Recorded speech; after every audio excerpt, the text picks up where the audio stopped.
I will make a request for a clarification that, if you wish, you can include in your statements. Now, the matter is about the surrounding areas. Now, in the first observations under Rule 122, paragraph 3, the defense has submitted that the systematic reference to the surrounding areas of the charged locations in the DCC, in the document containing the charges, would render it impossible to clearly define the geographical scope of the charges against Mr. Abdelrahman. The term surrounding areas is also used frequently in the pre-confirmation brief by the Office of the Prosecutor. Now, on Monday, the defense has requested a clarification as to the statement of the prosecutor to the effect that when we speak of areas surrounding Kudum and Bindisi, this includes the villages which surround these areas. I'm quoting. The prosecutor has responded that when we speak of the surrounding areas in respect of Kudum and Bindisi, we are speaking about the outer limits such as the fields and connected mountains.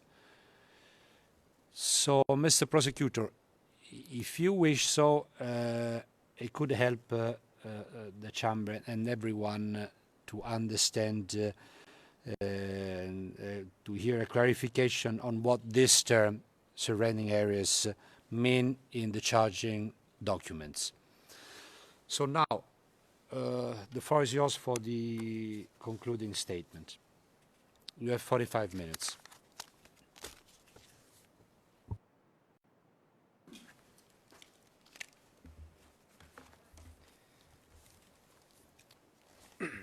Thank you very much, Your Honors. We will use less than that 45 minutes. I can, I believe, assure you.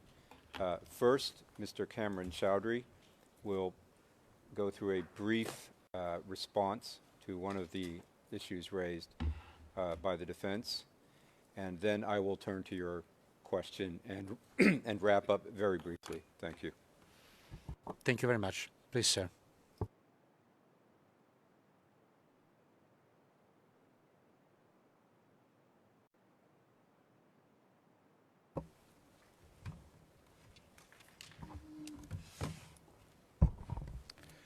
Good afternoon, Your Honours.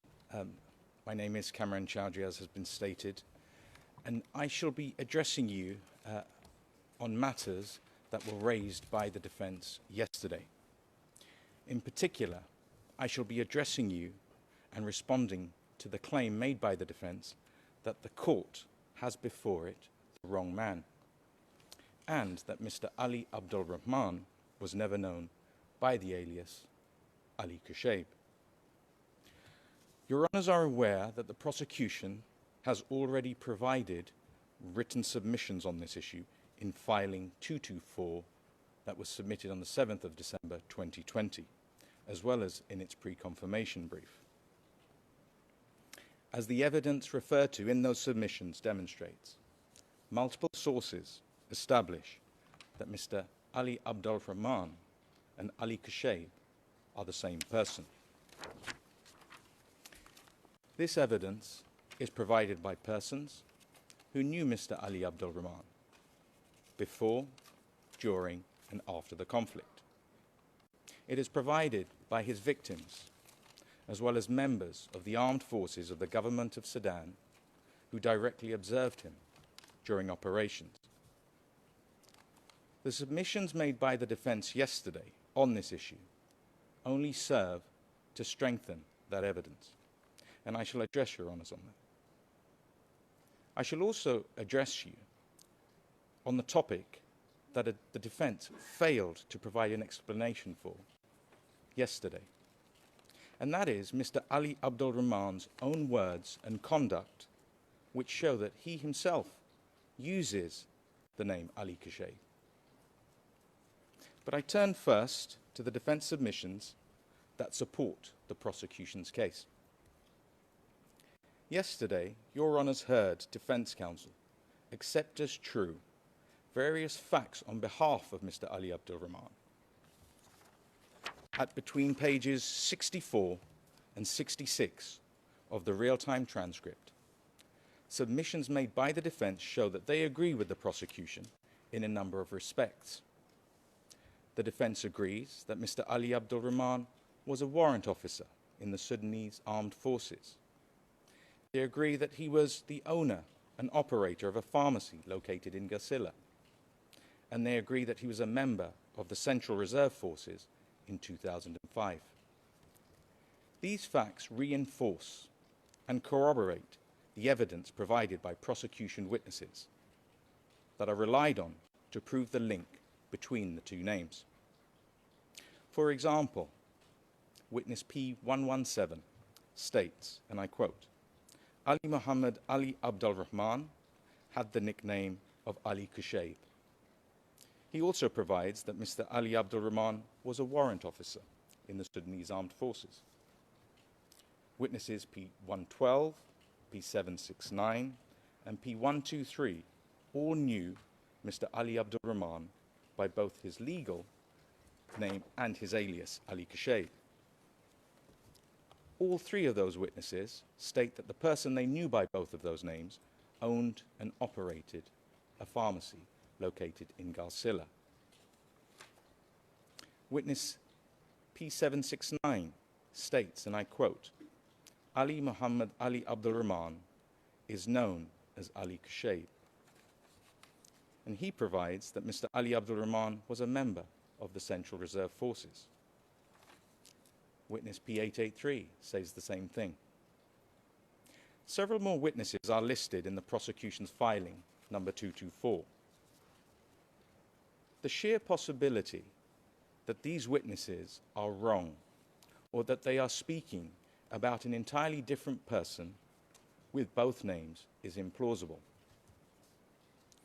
Furthermore, the defense have not offered any explanation of why, since Mr. Ali Abdul Rahman surrendered to this court, no one has come forward to say that a terrible mistake of identity has been made.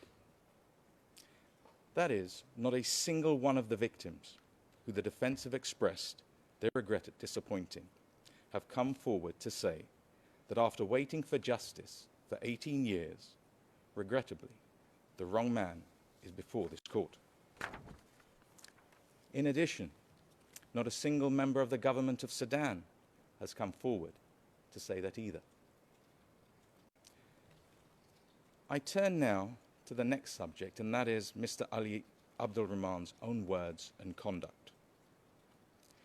Despite it being raised in the prosecution's written submissions, the defense appears to have chosen not to address Your Honours on the circumstances that has led him to appearing before this court today.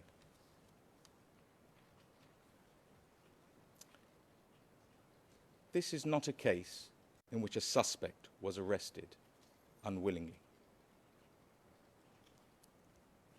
Run as I see my learned friend rise.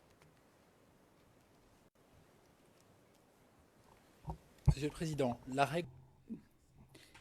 The rule that you fixed for the presentation on the merits, does that rule still apply? Because if it does, then I feel I will need to intervene immediately.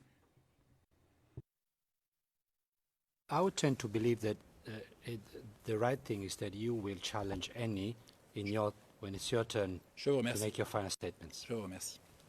Thank you, Your Honour. Your Honour, as I left off, this is not a case in which a suspect was arrested unwillingly.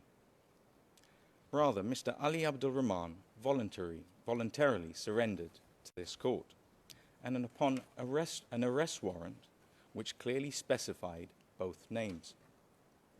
In order to do so, he had to undertake a long and difficult journey from Sudan to the Central African Republic.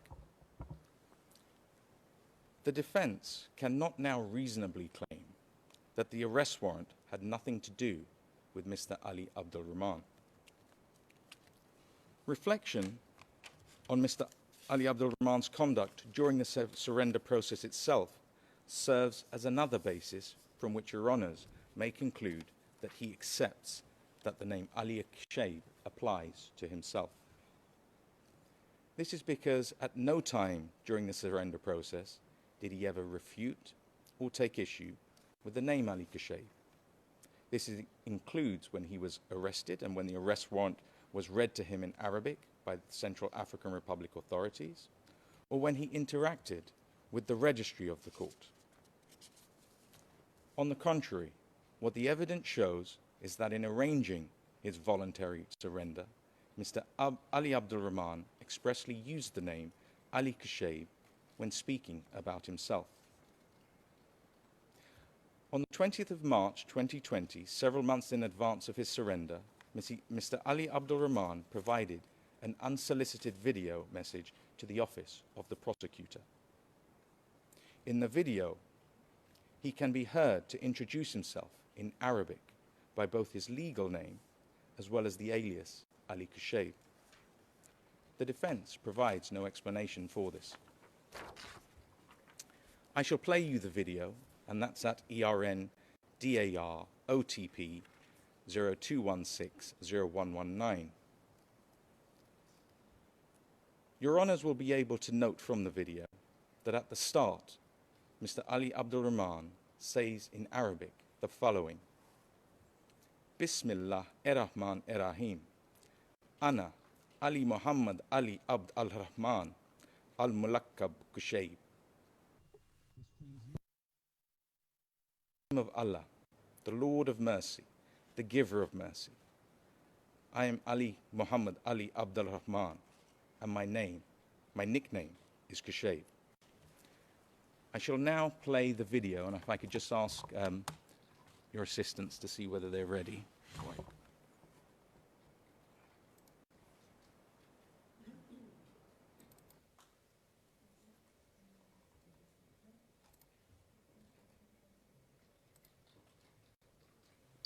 أنا علي محمد علي عبد الرحمن الملقب بكوشيب.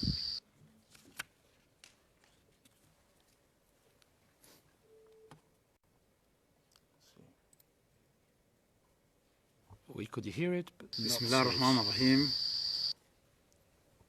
Sorry, is it a video or just a It's a video clip of 9 seconds, Your Honour. yeah, I don't see. Would counsel kindly drag the video to the evidence? Exactly, I channel? think it's on the Thank you. side. It's on the side. Yeah. Is that it? Right. Let's have a look. Where is it? بسم الله الرحمن الرحيم. أنا علي محمد علي عبد الرحمن الملقب بكوشيب.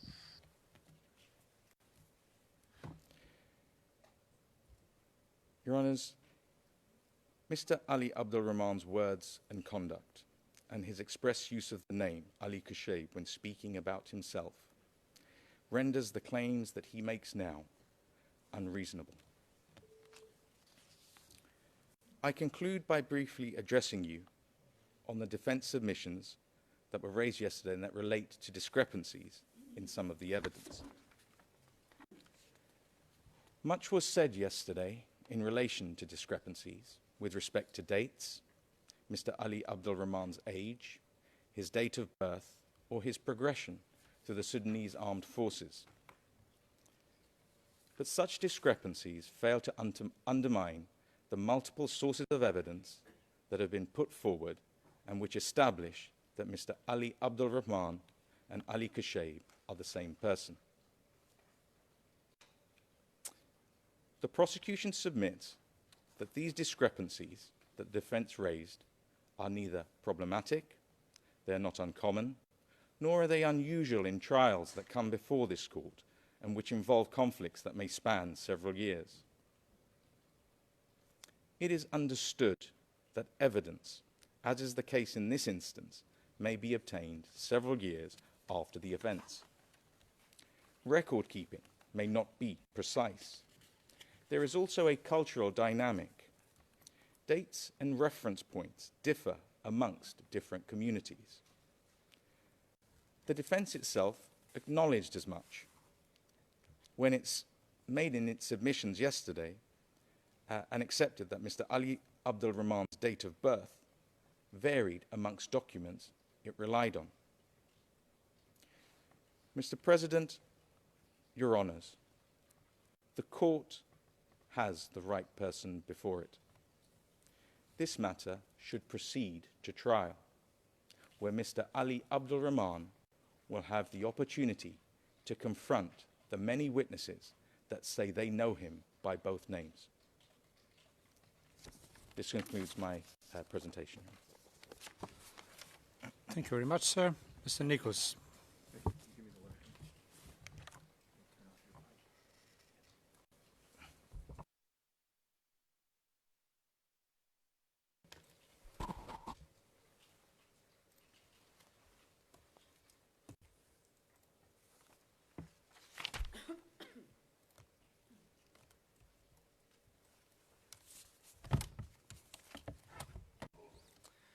Thank you very much, Your Honors. I'll try to first briefly address your question on the meaning of surrounding areas. Now, in regard to the crime bases in Delej and Mukjar, as Ms. Whitford spoke about, and Mr. Satchidanandan in relation to Mukjar, the crime involved detained persons being held inside the towns, and I'll put them together because it was very similar in both incidences of Mukjar and then shortly after Delej. These victims were placed on vehicles taken outside the limits of the towns, Mukjar and Delej, and then executed nearby in other locations. And as Ms. Whitford said, we cannot say the exact precise location of these execution sites. We're relying on the witness testimony of how many kilometers it was outside from the center of the town, etc. So there we're talking about surrounding areas for the crimes in Mukjar and Delej. There were several counts that occur within the crimes, torture, some of the murders, and other crimes within the actual towns, in the police stations, in the square, but other murders are carried out outside.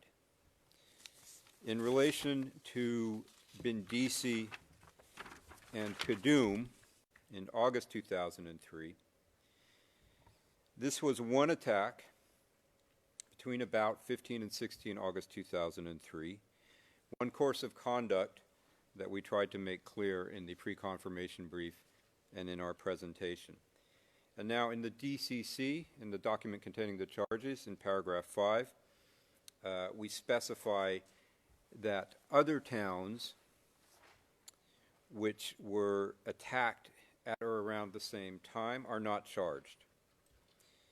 And we repeat this explanation as well. You can see in paragraph 149, and I'll make a note to it's redacted in the redacted version of the pre-confirmation brief, but in the unredacted version, there's relevant information in footnote 631 as well. Now, as these crimes are occurring, as the evidence shows from the witnesses, and as Ms. Sims discussed, and it's set out in our brief, many of the citizens, the villagers, fled the towns of Kadum and Bindisi, and during this attack, crimes were committed along the roads and in the fields nearby outside of these towns. So that is, in essence, what we are discussing. At this time, victims of this type of crime in Kadum and Bindisi would not have had GPS device, anything like that would provide an exact, precise location of how many meters or kilometers outside of the village proper, the village itself. So that is what we are referring to. I hope that is helpful. And the jurisprudence I would point you to quickly is in the Netaganda case, the reparations order of 8 March 2021 at paragraph 107. And in that same case, in the decision on the updated document containing the charges, 6 February 2015, at paragraph 74, where the chambers discuss that all the crimes may not have occurred in the actual location mentioned, but somewhere nearby. That would be my explanation, Your Honor, but I'm happy if you have a further question to try to address it. Please continue with your statement. Okay. Thank you. Now to conclude, as I said very briefly, what we have done in this hearing is to try to set out as clearly as possible the line of reasoning that shows that Mr. Al-Rabdan Ali Koushib is responsible for all the counts in the document containing the charges. We've shown that in our presentations over the last days and as set out in our GCC and in our PCB.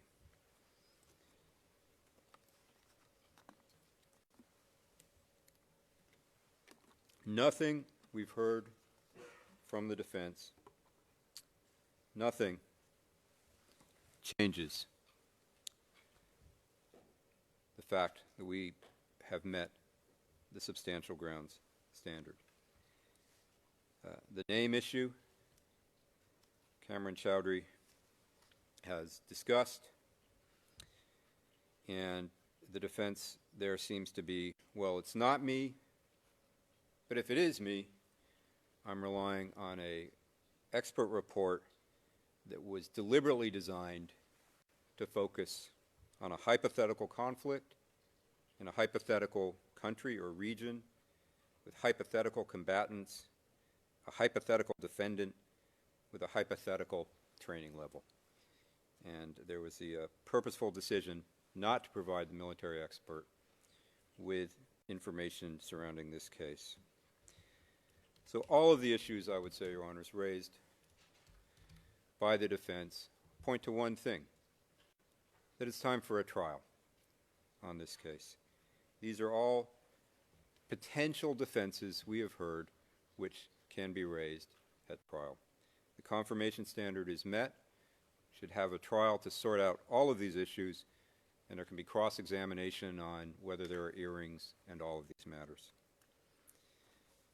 So we request, Your Honors, that all of the counts be bound over for trial.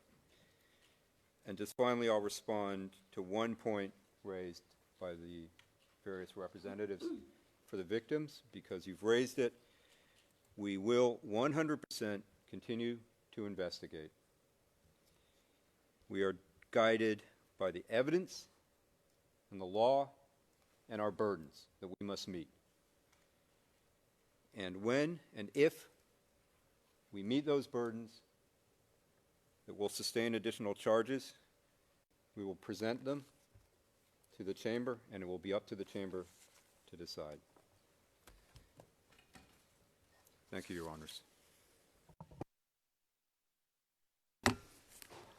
Thank you very much, Mr. Prosecutor. Well, now is the time for the legal representative of the victims to make their closing statements. Ms. Masida, can you please tell the chamber what are the arrangements with you and your colleagues? Thank you. Yes, Your Honor, I am ready to start for the legal representative. With the indulgence of the chamber, it may be necessary for Ms. Clooney and Ms. Amin to conclude after the lunch. I understand they are coordinating amongst them, but I'm certainly ready to start, and I will take, I think, 20-25 minutes.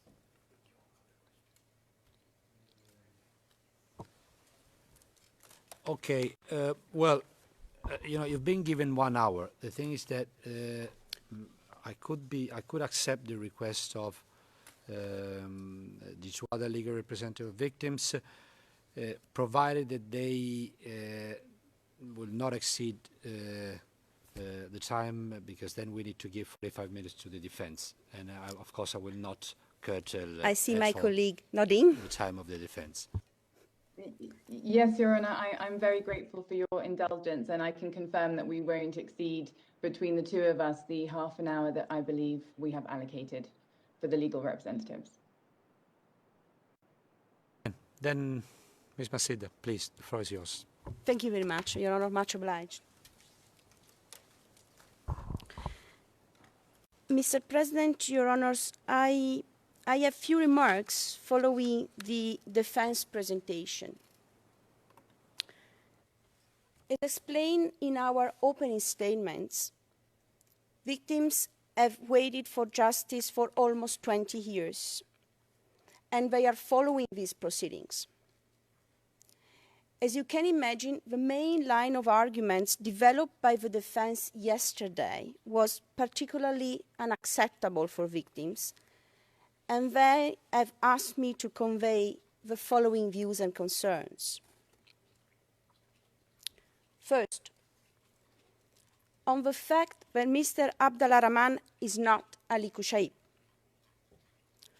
All of them, participating victims and persons who are still applicants, recognize the suspect as the person who inflicted on them or on their family members sufferings and caused their displacement, leaving them destitute today.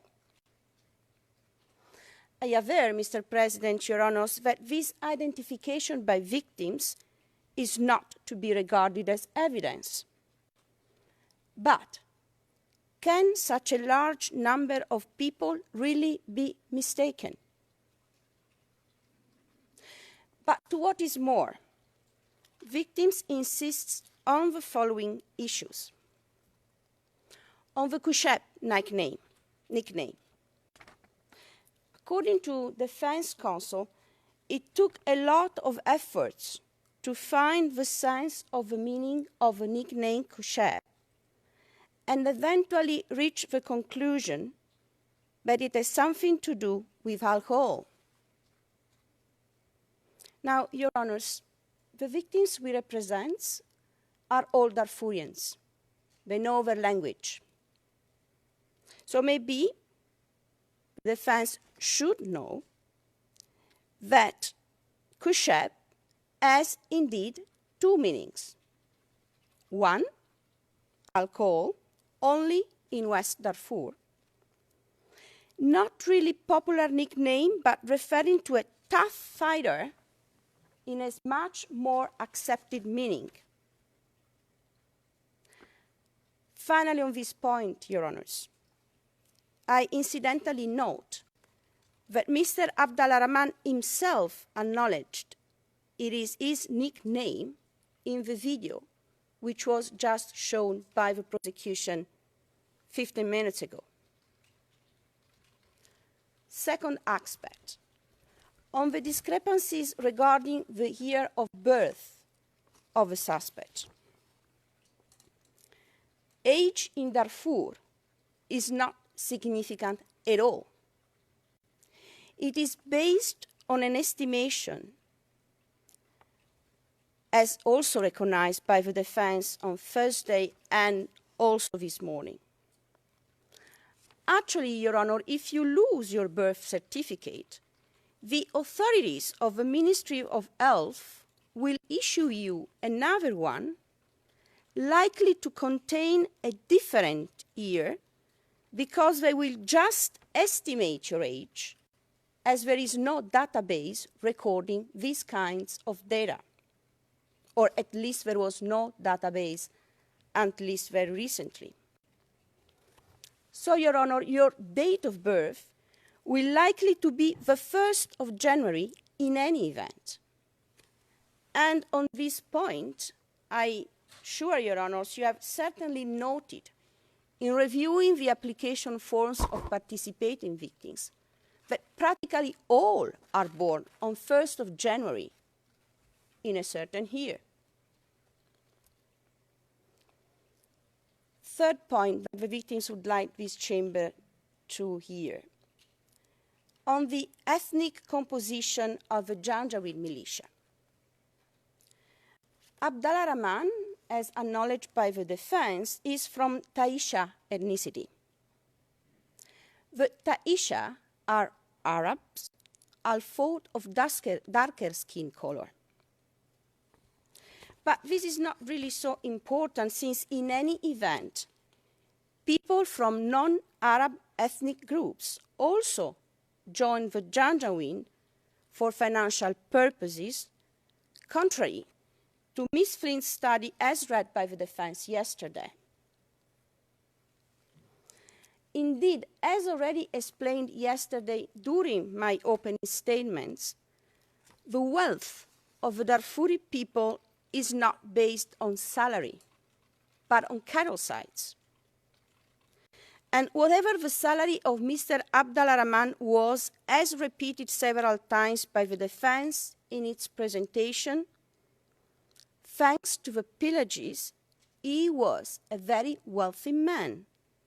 So were the members of the Janjaweed. And in any case, contrary to the defense assertions, the Janjaweed was not composed only of renegade people. And I may refer to the list of authorities I have provided to the Chamber yesterday, the first part in relation to the background and cause of a conflict.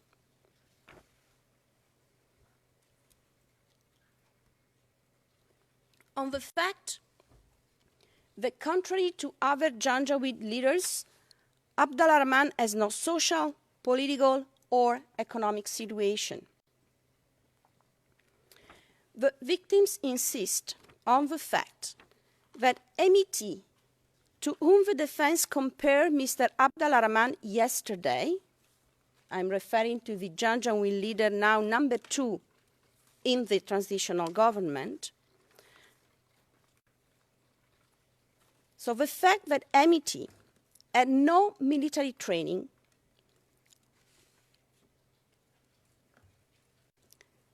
and that if he has money now, it's not because it comes from a wealthy family, but because of the pillages when he was fighting with the Janjaweed. Mr. Abdallah Rahman owns his nickname Koshib to the fact that he was a tough fighter, and that is exactly what led him at the top of the Janjaweed militia. It doesn't matter if he was educated or not, whether he received military training or not, whether his father was a Nazir or not, he made it to the top because of his operational abilities. It has nothing to do with a possible social lift referred to by the defense yesterday. Regarding the colonel of colonel's title, or the Ajid al-Ghada in Arabic, victims insist on the fact that it should not be regarded as a comparison with the regular army titles. Indeed, for it takes from the word Ajid, which referred to the rank of colonel in Standard Arabic, in Sudanese Arabic, it refers to a traditionally military chief in Darfur, and therefore merely demonstrates that Mr. Abdallah Rahman was indeed commanding over the Janjaweed.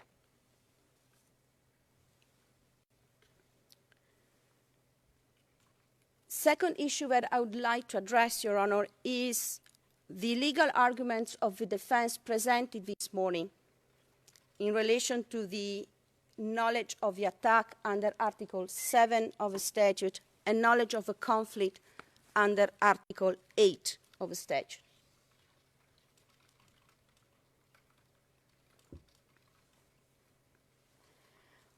First, on the knowledge on the part of the suspect that there was an attack against the civilian population and that his act was part thereof.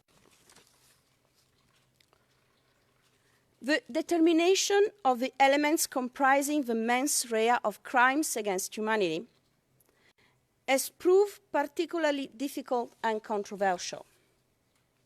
Nevertheless, the requisite mens rea for crimes against humanity appears to be comprised of two elements.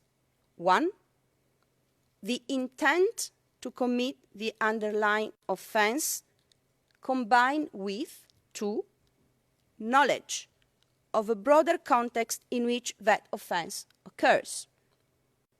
And I refer, Your Honor, to the Kupreskic trial judgment, paragraph 332. A list of authorities will be provided to the chamber during the lunch break. More detailed one. This element, however, does not entail knowledge of the details of the attack. It is sufficient that through his acts or function, which he willingly accepted, he knowingly took the risk of participating in the implementation of the attack. Tadic trial judgment, paragraph 656, 659. The accused, as it was for the trial chamber in Blaskic, in this case the suspect, need not have sought all the elements of the context in which his acts were perpetrated. It suffices that, through the functions he willingly accepted, he knowingly took the risk of participating in the implementation of that context. Furthermore, the suspect need not share the purpose or goal beyond the attack. It is also irrelevant whether the suspect intended his acts to be directed against the targeted population or merely against his victims. Accordingly, in our submission, Your Honor, the prosecution does not need to prove that the suspect chose his victims for their civilian status. The prosecution must show that the perpetrator, the alleged perpetrator, could not reasonably have believed that the victim was a member of the armed forces. However, and as a minimum, the perpetrator must have known or considered the possibility that the victim of his or her crime was a civilian. In the Kunarach case, the trial chamber of the ICTY stressed that in case of doubt as to whether a person is a civilian, that person shall be considered as a civilian. So it must be only showed that the alleged perpetrator could not reasonably have believed that the victim was a member of the armed forces.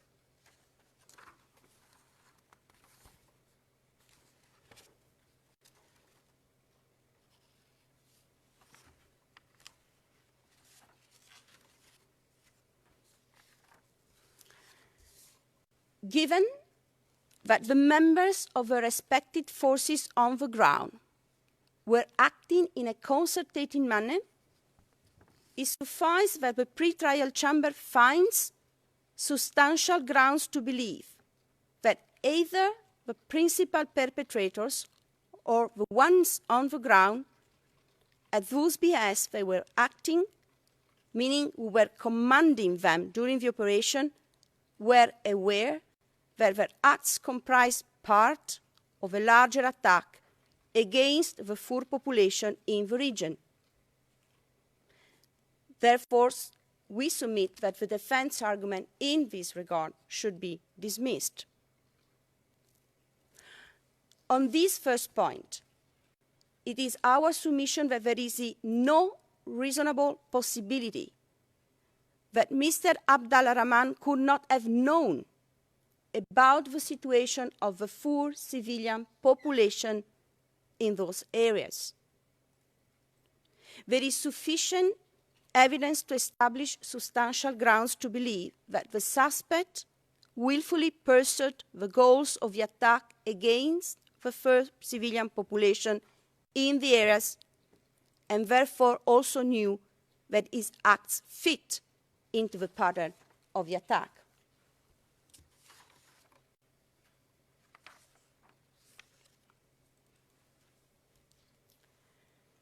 On the issue, Your Honor, that the suspect was aware of the factual circumstances that establish the existence of an armed conflict. The element of crimes provide a common mental element for each war crime under Article 8.2a. The suspect was aware of the factual circumstances that established the existence of an armed conflict.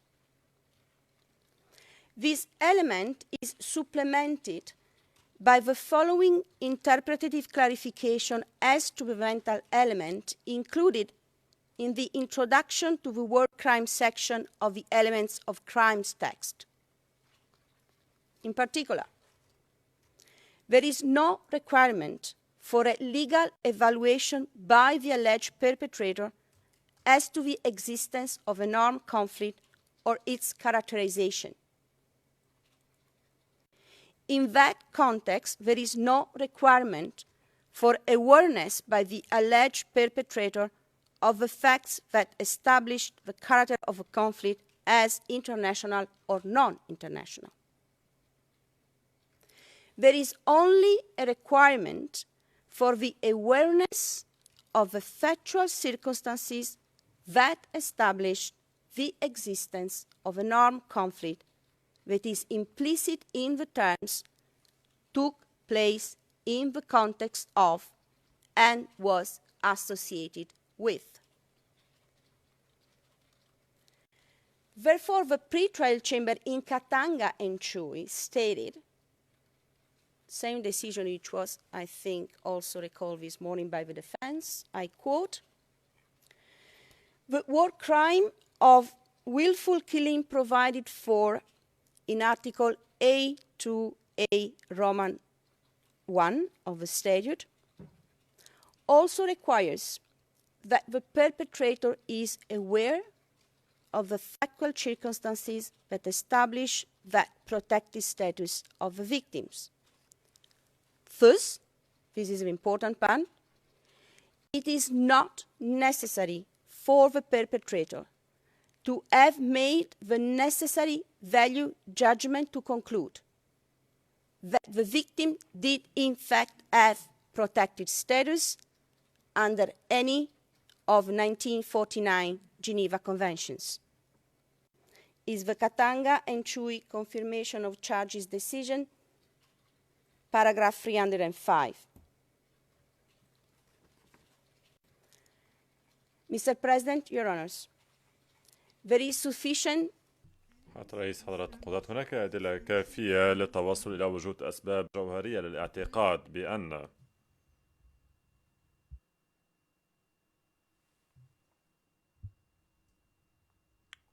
القاضي الرئيس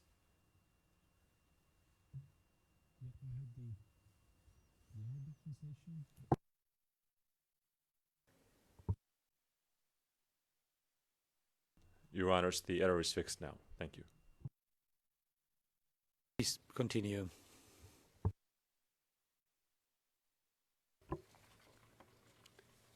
Mr. President, Your Honors, there is sufficient evidence to establish substantial grounds to believe that when directing attacks on the civilian population, as described by the prosecution, and when killing the civilian population, the suspect, 1, intended to kill civilians not taking direct part in the hostilities and the civilian population as such. 2, knew that in the ordinary course of events, the attack would include killings targeted at protected persons and unarmed persons, including women, children, and the elderly, most of whom could not have been mistaken for combatants, and civilian victims who belonged to the adverse party to the conflict. Such awareness can be inferred on an objective basis and in accordance with the precedents established by international criminal tribunals, as also previously indicated. To conclude, Mr. President, Your Honours, the prosecution has shown, in the victim's view, that there is sufficient evidence to establish substantial grounds to believe that Mr. Abdallah Rahman committed all crimes as charged, and therefore all counts should be confirmed. The victim's account of events corroborates the prosecution case. The defense has been unable to provide any valid argument, either in fact or in law, to challenge the prosecution case as presented. Pre-trial chambers of this court have consistently understood the evidentiary threshold established in Article 61(7) of the statute as requiring the prosecution to merely offer concrete and tangible proof demonstrating a clear line of reasoning underpinning its specific allegations. At the current stage of the proceeding, the Chamber is not meant to determine the suspect's criminal liability or lack thereof. Instead, at this stage, the Chamber is meant to assess whether sufficient evidence has been presented by the prosecution to commit the suspect for trial. Considering the entire evidence presented by the prosecution and the corroboration by the accounts of the participating victims, we submit that there is sufficient evidence to establish substantial grounds to believe that Mr. Abdallah Rahman committed the crimes alleged against him, reaching the standard of proof required by Article 61 of the statute.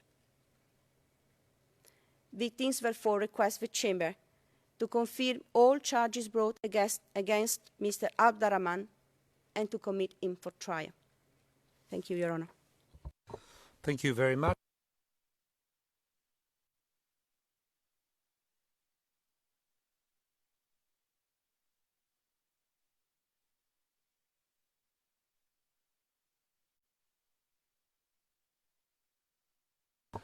Well, thank you very much. Then we will break now, and I will adjourn the hearing to 10 past 2. 10 minutes past 2. Okay, for the two other legal representative of victims. Thank you very much. All rise. Veuillez vous lever.